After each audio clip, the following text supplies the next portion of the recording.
I'll tell you a little bit about how I came to Victoria. I grew up in Ontario and did my undergraduate degree at Western, and then I moved here in 2010 for my master's at UVic, which I completed in 2012. So I've been here the whole time, and I was always surprised, given the size of Victoria and all of the art students and also professors and everyone that lived out here, that there weren't more galleries, and that there weren't more galleries that were showing particularly contemporary work.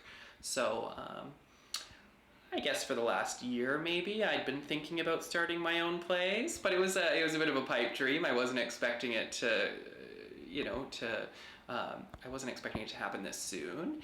But I happened to be looking for spaces in February just to do some research and see what was out there. And that's when I came across the current location on Fisgard. And it was just sort of exactly what I was looking for. It had a nice large main space. There's some sort of side spaces that I can use for, storage and office and everything like that. And the landlords in particular were really keen to have a gallery open up here, so they were willing to work with me, which was helpful because it's not easy to negotiate a commercial lease. So that's kind of what started the gallery. So it moved very, very quickly. My background is in art. I was an artist. I have my own art practice, but I've also always been very interested in the work of my peers, and I tend to kind of fall in love with other people's work, especially if I admire it, or if I think it's really good. Sometimes I'll like other people's work better than I like my own. So the gallery was a way of me trying to grow the art community here, trying to contribute to the art community here, aside from my own practice, trying to support other people here who I knew didn't have a lot of opportunities, and that's sort of how it was born. And now that I'm going, I'm figuring it out on the fly. I'm only on my second show, which is Emily Geen. My first show was Rick Leong, so he did a really fantastic job putting together an inaugural show on sort of short notice. But it was fantastic, and it was very well received, and now I'm excited about Emily's, which I guess you want me to talk about for a minute. So Emily's show is called Makeshift Comforts. The work is sort of hybrid between photography and sculpture, and it's all based on a collection of sort of found photographs that were culled from her own personal archives. And a lot of the original photographs are sort of the ones she describes it as, like the ones that didn't make it into the family albums, the ones that were wrong. They were essentially wrong for one reason or another: overexposed, underexposed, poor framing, blurry, what have you, any number of reasons that we deem photos unacceptable.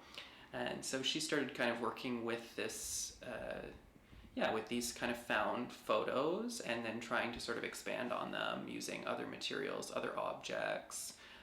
Photography is interesting because we tend to locate the photograph as like the kind of authority when it comes to memory. A photograph captures a moment in time, it captures a memory perfectly. That's how we think of them. But of course that's not true. Memories involve all kinds of other things, tactile sensations, smells, things that can't be captured,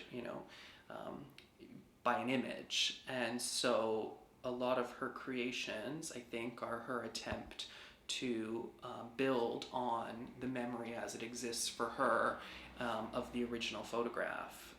And so I think sometimes that can be very concrete, and in other times it's very, very abstract, it's very tenuous, the link between the photo, and some of the objects that she brings into the final pieces. But at the end of the day, I think there's sort of these personal explorations of memory and of photography, and on a physical level, I think they're very engaging for that reason.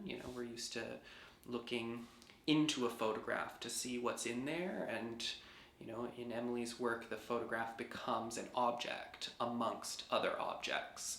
So you see it not just as an image, but as a thing that has its own, that has life, like other ephemeral objects.